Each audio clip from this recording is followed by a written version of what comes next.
Sunday evening, January 12, 2026. What I'm watching right now is something I haven't witnessed in over 12 years of tracking precious metals markets. While mainstream financial networks parade their usual green and red tickers, talking about tech stocks and market resilience, there's a deafening silence about what's actually unfolding in the metal sector. And if you don't understand what happened this weekend, you're about to get blindsided. Because physical silver just crossed $100 at major U.S. dealers while the spot price sits at $85. That's not a glitch. That's a crisis. And in the next few minutes, I'm going to show you exactly why this changes everything. I'm Robert, and I've been a private commodities analyst and physical silver investor for over a decade. I built what happened after using this format for one reason: speed. I'm done waiting for mainstream outlets to catch up to real-time market movements. And I'm especially done with channels pumping fake hype when retail investors desperately need accurate information. Here's what they're not telling you. While you were watching football this weekend, a criminal investigation was launched into Jerome Powell, chairman of the Federal Reserve, the man who controls the money printer. This isn't some procedural review or ethics slap on the wrist. The Department of Justice is investigating him over 2024 congressional testimony and office renovation expenditures that raised serious red flags. Mainstream media is framing this as minor volatility. They're insisting the Fed remains independent, in control, the steady hand on the wheel. But the physical silver market just told you something radically different. American Silver Eagles, the benchmark 1-ounce coin every serious investor watches, just crossed $100 at major dealers. Not spot price. Spot price is $85.55. I'm talking about what you actually pay to get physical metal in your hand. $100. That's not a temporary spike. That's the new floor. And it happened within 48 hours. For the first time in my career, the gatekeepers are being investigated by their own Department of Justice. The physical market just called their bluff. Stay with me, because what I'm about to reveal gets even more shocking, and it involves a rumor circulating on institutional trading desks right now about something called the LBMA short squeeze. Let me walk you through my primary claim, and I'll prove it with data, math, and real market mechanics. The DOJ's criminal probe into Powell has shattered the illusion of Federal Reserve independence.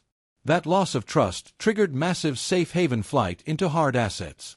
That flight caused the physical silver market to completely decouple from the paper exchange. We're no longer trading a commodity. We're trading a crisis proxy. I pulled this data hours ago at 2 p.m. Eastern. Gold hit $4,610.54, a new all-time high. Silver spot closed at $85.55, up over 7% in a single session. That's massive for silver. But here's where it gets strange. While spot printed $85.55, I opened APMEX, then JM Bullion, then SD Bullion. Every major dealer in the United States had moved their brilliant uncirculated American Silver Eagles to $100 or higher. Some listed them at $102, $105. Smaller regional dealers went even higher because they were scrambling to restock from wholesalers who were already out. Stop. Look at that gap. Paper price says $85. Physical price says $100. That's a 17.5% premium. In normal markets, premiums on Silver Eagles run $3 to $5 over spot. Maybe $8 if supply is tight. 17% isn't normal. 17% is a divorce. The inventory situation gets even crazier. I have a contact at a mid-sized dealer in Texas who told me this morning his weekend order volume was 4 times normal Saturday traffic. But why is physical moving so much faster than the screen? The answer involves a mechanism most investors don't understand. And if you miss this, you'll get destroyed by headlines over the next few weeks. Let me break it down. The key mechanism is physical versus paper decoupling. I call it the premium gap. This is the divorce between futures contracts traded on COMEX and the physical metal you can hold in your hand. Two different markets. They're supposed to track each other, but right now they're not even in the same zip code. Simple definition. The spot price you see on every financial website derives from the COMEX futures market. That's paper. It's a contract saying you have the right to take delivery of silver at a certain price on a certain date. Most contracts never result in actual delivery. They're just bets on price direction. Traders close them before expiration. It's a casino where the chips are paper. Physical silver is what you buy from a dealer, hold in a safe, can't create with a keystroke. There's a finite amount. It must be mined, refined, minted, shipped, stored. It has mass. It has scarcity. When everyone wants it simultaneously, price must rise until enough people say no thanks. Think of it like this. Imagine concert tickets officially priced at $85 on the venue's website. But when you try to buy, it says sold out. If you really want in, you have two options. Wait and hope they release more at $85, or go outside where scalpers sell for $100. The $100 is the real price. The $85 is just a ghost, a number that no longer reflects reality. That's where we are with silver. COMEX tells you $85. But try buying physical at $85 and you'll get laughed out of the dealer's shop. The real price, what you actually pay to acquire metal, is $100. Here's the trap. If you only watch the ghost price on news, you'll never understand why local coin shops have no silver left. But there's something even more alarming. A rumor leaking from institutional desks right now about a major London Bullion Market Association vault facing delivery default. And if this rumor is even partially true, we're not talking about $100. We're talking $150 in hand while your screen shows $100. Let me explain. The gap is widening because of what's circulating on institutional desks. I heard it from two separate sources at firms you've heard of. The rumor, a major LBMA vault is facing delivery default. A big player, possibly a sovereign wealth fund or central bank, put in a massive order for physical silver, and the vault can't deliver. They don't have it. They sold paper claims on metal they didn't own, and someone called their bluff. I can't verify this rumor. I don't have inside LBMA sources. But I can tell you the premium explosion we're seeing is consistent with a delivery squeeze. When institutions realize they can't get metal at paper prices, they start bidding in the physical market. That's when retail investors like you get priced out. Let me run the math. Two scenarios. Conservative scenario, premium gap stabilizes at 17.5%, where we are now. If spot silver climbs to $100, simple math says physical eagles would price at $117. You're paying $117 for a coin the screen says is worth $100. That's the cost of scarcity. Stress test scenario. If the LBMA short squeeze rumor is true and institutional delivery failures escalate, we could see 50% premiums. I know that sounds insane, but it's happened in other commodities during crises.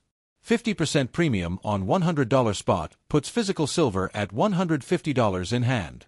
You'd pay $150 for a coin while your TV says $100. Why I think the stress test isn't crazy.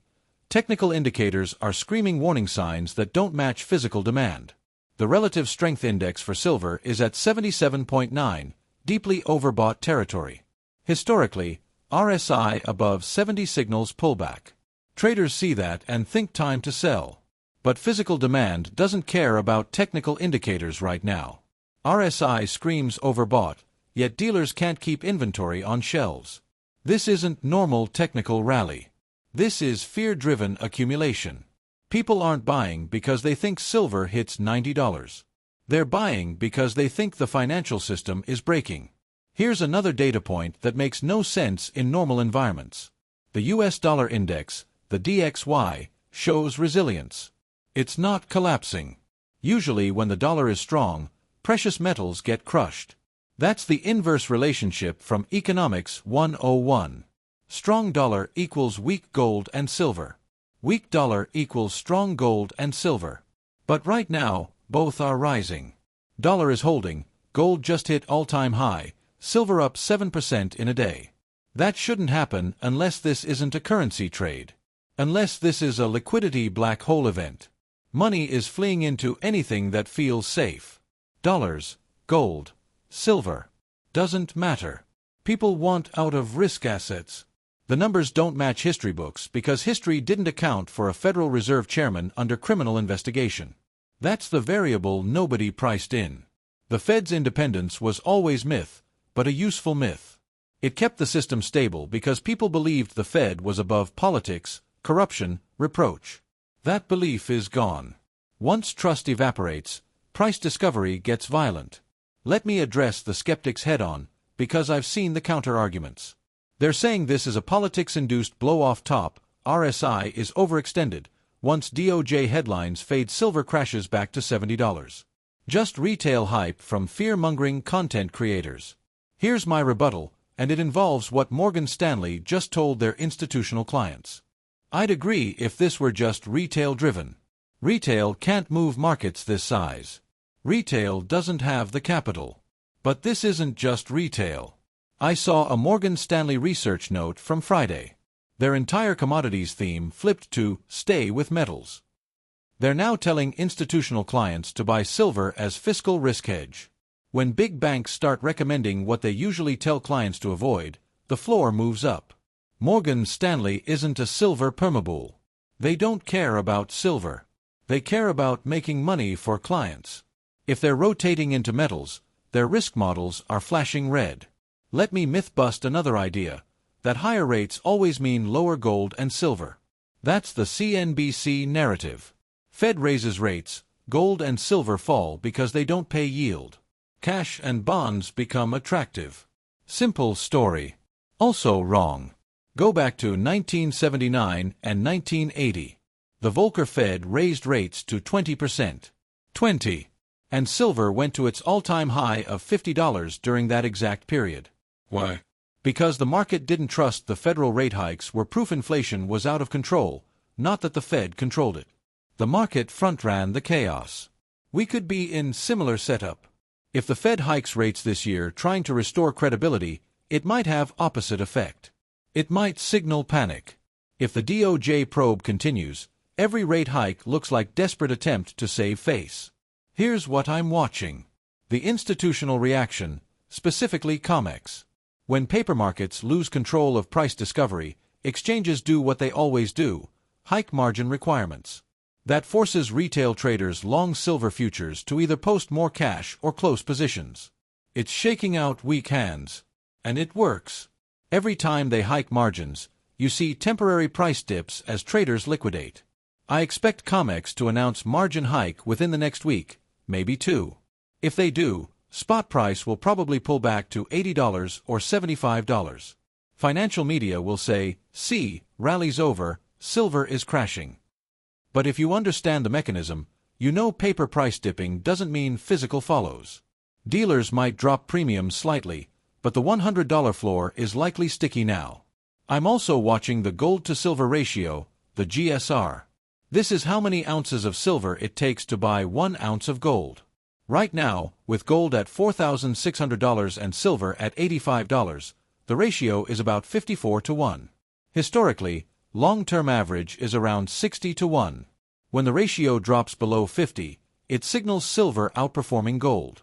It means silver mania is starting. If we see GSR break 50, I'm expecting face-melting rally in silver. The kind that gets normal people asking financial advisors about buying coins. That's when it gets dangerous, not because silver crashes, but because premiums go parabolic. You could see 40 or 50% premiums when retail panic buying hits. The media response will be predictable. Expect coordinated silence at first. Major networks won't cover silver because it's inconvenient. It raises questions about Fed credibility, central bank manipulation, financial system stability. Topics they avoid. When they do cover it, they'll call silver a meme metal, compare it to GameStop and AMC. And that's exactly when you should pay closest attention. But there's a wild card scenario I need to tell you about that could change everything. I call it hike to spite. There's an unverified rumor that the Fed might hike rates aggressively this year, not to fight inflation, but to crash the economy and undermine the DOJ investigation. The logic: if Powell faces criminal charges, his best defense is showing that removing him or weakening the Fed would be catastrophic for markets. So he engineers a controlled crash, blames political interference, uses chaos to rally support. I don't know if this is true. Sounds like conspiracy theory, but the Fed has done stranger things. If it is true, we're entering extreme volatility. Rate hikes would crush equities and real estate, but might send gold and silver even higher as people flee into hard assets. So what am I actually doing with my own money? Let me give you my personal battle plan. This isn't advice. This is what I'm doing. You do your own research. Trigger 1. The $80.50 support test. If spot silver retraces to $80.50 and holds, I'm viewing that as structural confirmation to stay aggressive. Rally has legs. Dip buyers are in control. If it breaks below $80 and keeps falling, I'm lightening up. Not catching falling knives. Trigger 2. The 25% premium cap. If physical premiums hit $106 while spot stays at $85, I'm sitting on my hands. I refuse to pay 25% panic tax to dealers. At that point, risk-reward is broken. I'd rather wait for premium compression or spot price catching up. Trigger 3. GSR at 50. If gold-to-silver ratio hits 50, I'll look to rotate a portion of silver gains back into gold. Not because I'm bearish on silver, but because I want to lock in profits and rebalance. Silver is more volatile than gold. When it runs hard. But when it crashes harder. I don't want to hold the bag at the top. My personal stance: I'm not buying the ghost price. I'm not making decisions based on what screens tell me. I'm watching local shop availability. If supply vanishes completely, price becomes irrelevant. You either have it or you don't. And if you don't have it when the system breaks, good luck getting it at any price. Let me take you deeper into historical context, because if you don't understand how the Fed has intervened in metals markets before, you won't recognize the playbook they're about to use. Go back to 1980. The Hunt brothers, Nelson Bunker Hunt and William Herbert Hunt, tried to corner the silver market. They bought physical silver and futures contracts. At one point, they controlled almost half the world's deliverable silver supply. Price went from $6 in 1979 to $50 in January 1980. The establishment panicked. COMEX and Chicago Board of Trade changed rules mid-game. They banned new long positions in silver futures, hiked margin requirements, implemented delivery limits. All designed to force the Hunts to liquidate. It worked. Silver crashed from $50 to below $11 in weeks. The Hunts went bankrupt. Here's why that matters now. The Fed and exchanges have a playbook. When silver's price threatens the system, they change rules. They don't let markets run free. They intervene, always justifying it as protecting market stability, preventing manipulation. If we see Hunt brothers repeat, here's what it looks like. First, margin hikes on COMEX. Already in the cards. Second, delivery restrictions. Exchanges might say you can only take delivery of certain amounts per month. Third, coordinated media attacks. Financial press will say silver is a bubble, irrational, manipulated by retail speculators. Gold is scaring you into selling. It works on most people. They see 20% price drop in 3 days and think, I need out before it goes to zero. But if you understand the playbook, you know the dip is artificial. Not driven by fundamentals. Driven by rule changes designed to break rallies. Now here's what's different this time, and why 2026 isn't 1980. In 1980, the Hunt brothers were speculators trying to corner for profit. The Fed could paint them as villains. But in 2026, buying isn't from two billionaires. It's from sovereign wealth funds, central banks, pension funds, retail investors terrified of what DOJ investigation means for dollar stability.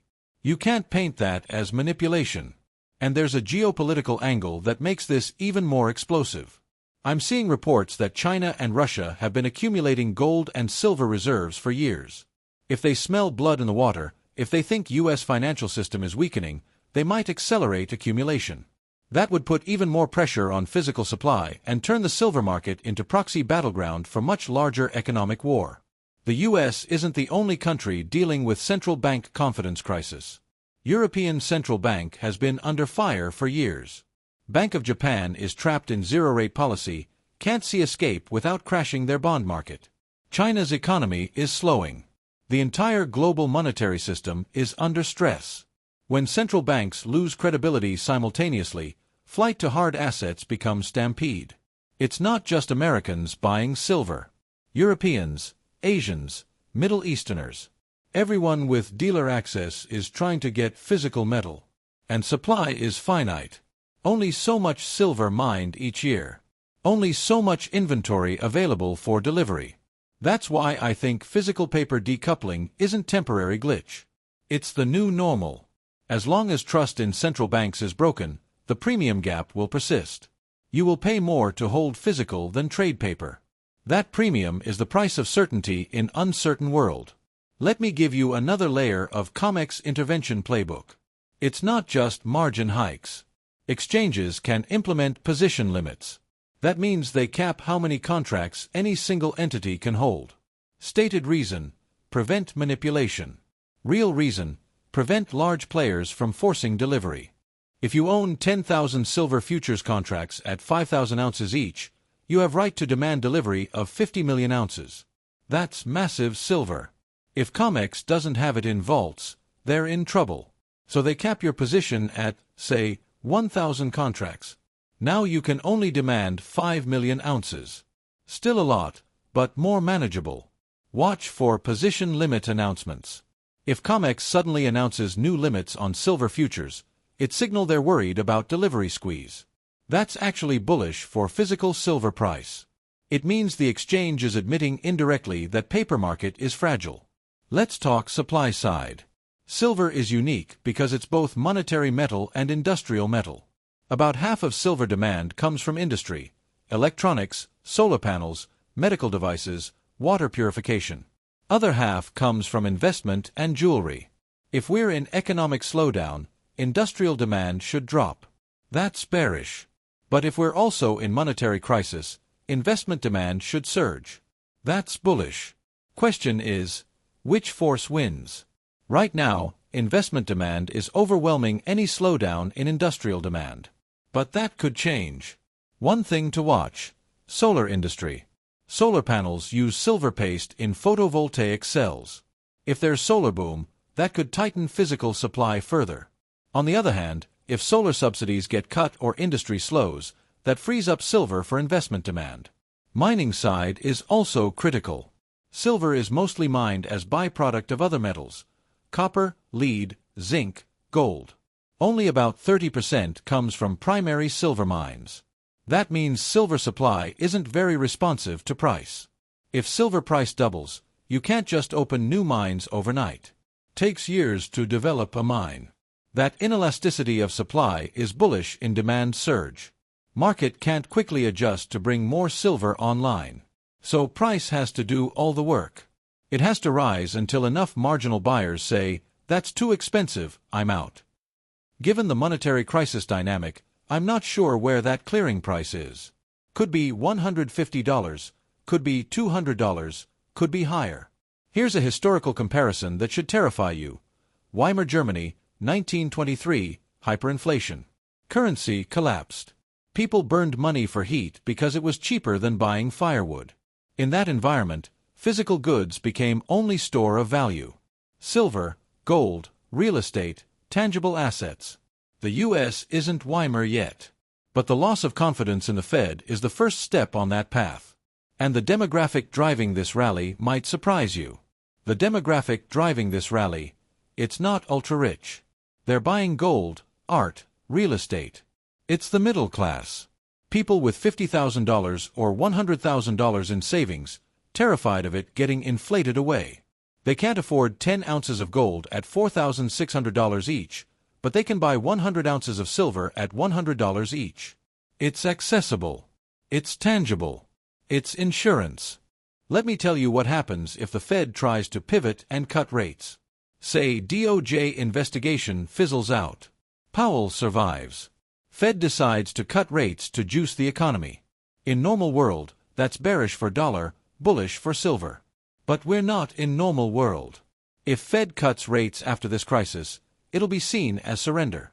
Signal that they have no credibility, no independence, no control. Market will interpret that as weakness, and flight to hard assets will intensify. Even dovish pivot could send silver higher. That's the trap the Fed is in. They're damned if they hike, damned if they cut, damned if they hold. Only way they restore credibility is if DOJ investigation concludes with Powell fully exonerated and media narrative shifts to "Fed saved us again." I don't see how that happens. The damage is done. The cat is out of the bag. People are questioning institutional legitimacy. Once you open that door, you can't close it. Here's my forecast for the next 3 months. I think we'll see massive volatility. Sharp moves up, sharp moves down. COMEX will hike margins. Media will call it bubble. Retail will panic sell. Institutions will buy the dip. Then price rips higher again. By March, I expect spot silver to test $100. By April, I expect physical premium to compress slightly as dealers catch up with inventory. But $100 floor should hold. By May, if DOJ investigation is still ongoing, I expect another leg up. Could be $120, $130 spot. Physical could be $150 plus. The risk is black swan event nobody's pricing in. Or debt crisis. Currency collapse outside U.S. triggering contagion. If that happens, all bets are off. Silver could go to $200. It could also get locked down by government emergency orders, capital controls, export bans. There's precedent. In 1933, U.S. government banned private ownership of gold. They could do same with silver if threatened enough. I don't think that's likely, but I'm aware of the risk. That's why I don't have all net worth in silver. Diversification still matters. I have some gold, some cash, some real estate. Silver is my crisis hedge, not entire portfolio. Let me talk about psychological warfare you're about to experience. Financial media will try to break your conviction. They'll bring on analysts saying silver is overvalued. They'll show charts with bearish technical patterns. They'll interview people who bought at 1980 top and lost everything. Message will be clear: don't be that guy. Sell now before you lose it all. You need to decide right now whether you're trading or holding. If you're trading, set stop losses and take profits along the way. If you're holding long-term as insurance against monetary collapse, ignore the noise. You can't do both. Can't say you're holding for apocalypse then panic sell when price drops 10%. I'm in the holding camp. Not trying to time the market. Trying to survive systemic breakdown. That means I'm okay with paper losses. Okay with price going down temporarily because I'm not measuring success in dollars. I'm measuring it in ounces. If I have 100 ounces today and still have 100 ounces next year, I won. Dollar price is irrelevant if dollar is collapsing. That's very different mindset from trader. Trader is trying to grow capital in dollar terms. Buy low, sell high, rinse and repeat. I respect that approach, but it's not what I'm doing. I'm insuring against world where dollars don't matter anymore, or where they matter so little that holding them is guaranteed loss. Let me give you practical tips for buying physical silver. First, know your dealer. Not all dealers are created equal. Some have been around for decades with solid reputations. Others are fly-by-night operations that disappear when markets get volatile. Stick with established players: APMEX, JM Bullion, SD Bullion, Provident. These are names you can trust. Second, compare premiums. Don't just buy from first dealer you find. Check multiple sites. Sometimes the difference is $5 or $10 per coin. Over 100 coins, that's $1,000. It adds up. Third, understand the products. American Silver Eagles are most recognizable and liquid, but carry highest premiums. Canadian Maples are almost as good, usually cheaper. Generic rounds are cheapest but harder to sell. Bars are in between. Know what you're buying and why. Fourth, secure your stack. Don't tell people you have silver. Don't post pictures on social media. Don't brag. You're making yourself a target. Buy a safe, use private vault service, or bury it. Just don't leave it in a drawer where any burglar can grab it. Fifth, plan your exit. At some point, you'll want to sell. Maybe you need cash for emergency. Maybe you hit profit target. Maybe mania phase is over and you want to rotate into something else. Know where you'll sell. Local coin shops usually give best price. Online dealers buy back but take bigger cut. Private sales can work, but there's risk. Let me recap where we are. The Department of Justice opened Pandora's box by investigating Jerome Powell. That shattered the illusion of Fed independence. Physical and paper silver markets decoupled. $100 is the new real floor for American silver eagles, even though spot price is $85. We've explained the premium gap mechanism. We've run the math on conservative and stress test scenarios. We've addressed skeptic arguments. We've explored historical context, geopolitical dimensions, and intervention playbooks. The financial system as we knew it is changing. The old rules don't apply. The old correlations are breaking. This is not just about silver. This is about trust, credibility, and what happens when the institutions we relied on lose legitimacy.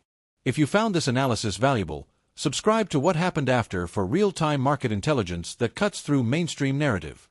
Hit that notification bell because what happens in the next few weeks could redefine precious metals markets for a generation. I'm Robert, and I'll see you in the next one. Stay sharp, stay informed, and remember, in times of crisis, physical assets speak louder than paper promises.